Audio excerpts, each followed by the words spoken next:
Ground-type Pokemon tend to be large, sturdy Pokemon. Things that look imposing and can shift the ground just by moving. Walking earthquakes and sentient landslides that can shape the landscape just by their passing.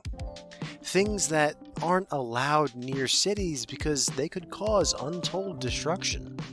Pokemon like Garchomp, Steelix, and even the supposed Mac Daddy ground type of them all, Groudon.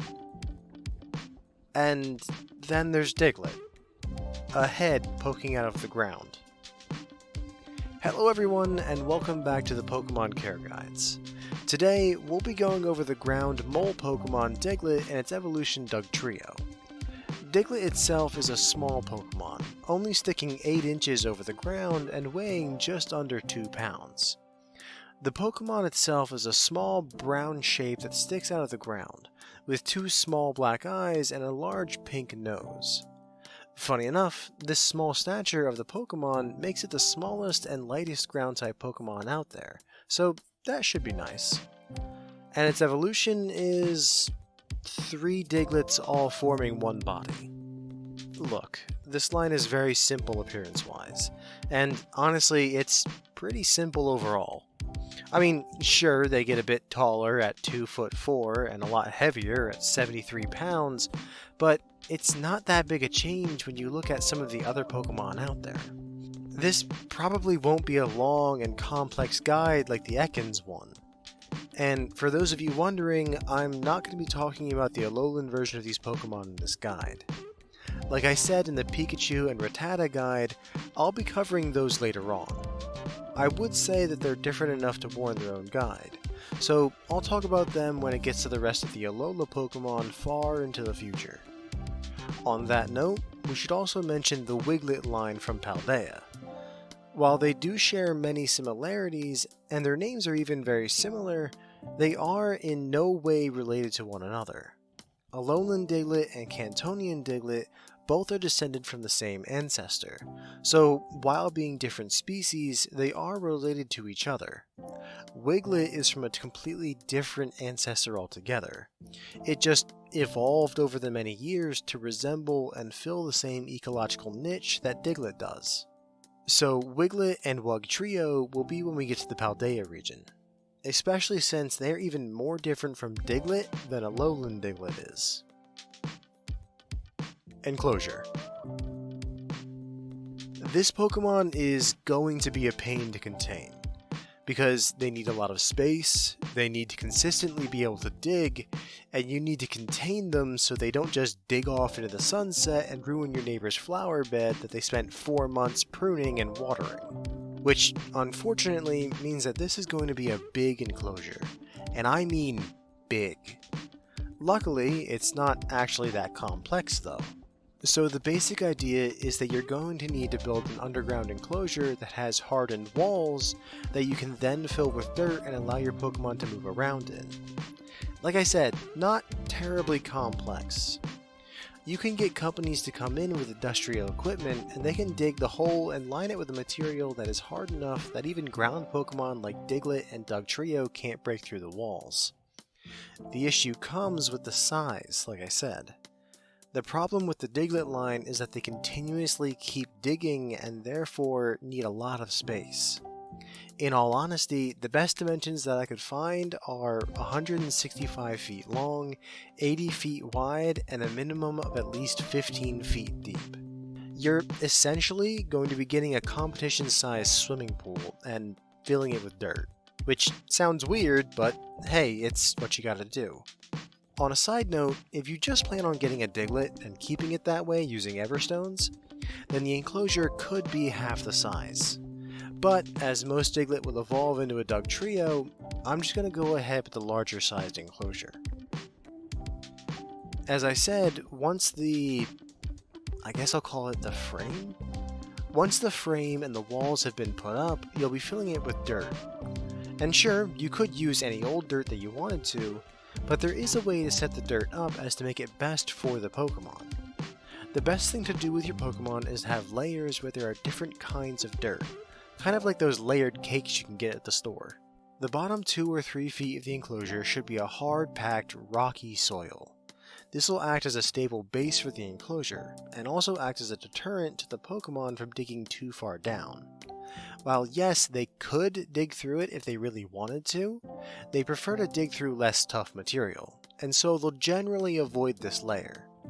The next layer, which takes up the next 9 or so feet, is going to be a mixture of clay and dirt.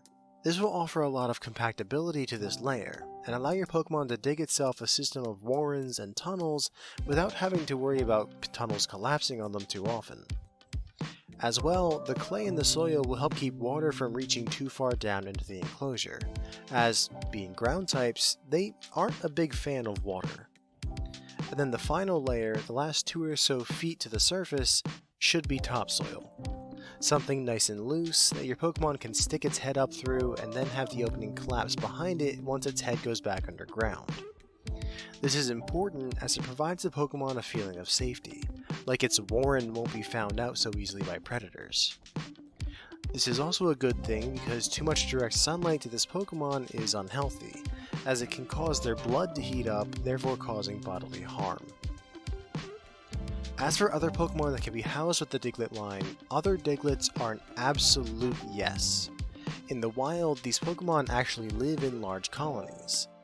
They can do fine on their own, but having more Diglett in your enclosure won't be a bad thing for your Pokemon. You won't even need to expand your enclosure very much if you're just adding in 1 or 2 more Diglett. Though, you might have to expand if you get more than 1 Dugtrio, just a heads up there. On the same point, other ground types are also a good idea, as many of them get along with each other. However, as I said earlier, a lot of ground types are rather large, so putting them in the enclosure might not be feasible. Things you want to avoid though are grass types, water types, and ice types, as they can cause quite a bit of harm to your Pokemon if they get into a fight with them. As well, electric types might not be a good idea, as ground types can cause them some serious harm. Though, I will say that Diglett tend to be kind of friendly, so if you can find an electric type Pokemon that can be friendly with them back, then it might not be so bad, especially since your ground types like Diglett are immune to the electricity. Either way, always remember to adjust your enclosure to the other Pokemon that you are adding in, as I only ever plan for 1 Pokemon per enclosure. Availability. Despite living in what many can consider large colonies, these Pokemon are another one of those Pokemon that have a very specific area that they live in. Take Kanto for example. Diglett and Dugtrio only appear in the aptly named Diglett Cave, just outside Vermilion City, a cave system that was dug purely by Diglett evolutions. Now, inside that cave, they are abundant. They're nearly the only Pokemon in there. But, strangely enough, outside of that cave, they aren't really anywhere else in the region. And this isn't the only region they do this in. In Sinnoh, they tend to stick to Route 228, though that may be to remain near the warmth coming off of Stark Mountain. And they tend to stay on Route 13 in Kalos, though the reason for that one is more unclear. But oddly enough, in the Galar and Paldea regions, they're quite spread out across multiple areas. This does make me wonder if these Pokemon are originally from one of those regions, but there isn't any evidence of that, so I can't say. The last thing I should mention is that there are rumors and stories of people running into Diglett in Hoenn's fiery path, but there aren't any confirmed accounts of that, and they're so scattered that I'm inclined to believe that it's just Pokemon that have been released by other trainers. And as for those of you that live in the Johto or the Unova region, sorry to say, but if you want a wild-caught Diglett or Dugtrio, then you'll have to travel to go get one. As for the breeder industry, I mean, it's not the most common Pokemon to find out there, but it's also not something that I would call rare either. There is actually a whole market for these Pokemon among farmers, as they can be great to till fields and their waste makes great natural fertilizer for crops. Granted, that's not every farmer, many of them consider Diglett and Dugtrio pests since they eat their crops. But a large community of farmers do like to buy and keep Diglett as working Pokemon. This means, of course, that there are breeders out there that are willing to raise and sell them. So if you want a captive raised Diglett or even a Dug trio, seeing as how caring for them isn't much different, then you will be able to find one with a bit of work. Care. As many farmers can attest, these Pokemon are voracious vegetarians.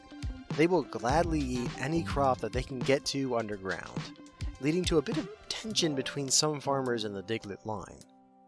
But that also makes it easy to figure out what to feed them. They can really eat anything, but the best mixture for these Pokemon is a majority of vegetables. This means things like lettuce, onions, and peppers would be best for them. You don't even need to slice them at all either, as these Pokemon are very much able to bite through the tougher and more fibrous parts of these foods, though it will help with the measuring of the food if you do decide to cut them up. As for the amount, you'll be giving Diglett a total of 1/3 of a cup of food a day, spaced out between a morning and nighttime meal. This might seem like a lot of food for a Pokemon that isn't even a foot tall and is just over 1.5 pounds in weight, but you have to realize that these Pokemon only really stop moving and digging when they sleep. There are very few times that they stop moving while awake, meaning that they burn a lot of energy and calories through their day. When it comes to Dug Trio, they get a significant increase in size, and with that increase in size comes an equal increase in food. Dug Trio gets a massive 3 cups of food a day, still split between a morning and evening meal. They still get the same mix of veggies, just an increased amount. The only thing that we have left to talk about is how to feed them. The issue is that they live underground, meaning that just placing the food on the ground in the enclosure in a dish won't do anything. So your 2 options are to feed them directly, which we'll talk about in a bit, or you can bury the food around the enclosure. I know that might sound strange, I just told you to bury your Pokemon's food underground, but you have to remember that this is how they normally get their food. Those big red noses on their face aren't just for show, as they can smell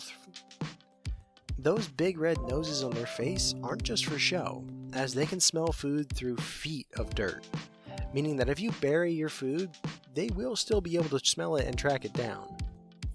You can even use this as a sort of enrichment for your Pokemon, burying its food in a few random spots so that it needs to work out its brain and sense of smell to be able to find it. When talking about interactions with these Pokemon, it's gonna be very limited. And that's not because of the Pokemon themselves, they actually tend to be very friendly. The issue comes with how they live. This Pokemon line tends to spend the majority of their time underground, only coming up for 1 or 2 short periods throughout the day. And I can't really give you a set time for when that is. These Pokemon don't have a biological clock or a timer to be at the surface at a given time of a day. Realistically, they don't need to surface at all, but many still do at random points throughout the day. Your goal, when you first get these Pokemon, is going to be to study them and figure out what the individual Pokemon's pattern is that you have. Some Diglett evolutions will like to surface in the morning, some will surface at night, some maybe even surface exactly at noon. It really depends on the Pokemon individual itself. So when you first get the Pokemon, keep an eye on it and study it. It may take a few weeks for it to get used to being in the new enclosure, but eventually they will settle into a groove that you'll be able to keep track of. Once you notice its pattern, then your socialization begins. Start by just being in the area when your Pokemon comes above surface. When they do, if you've got a wild caught one, then they may be nervous around you.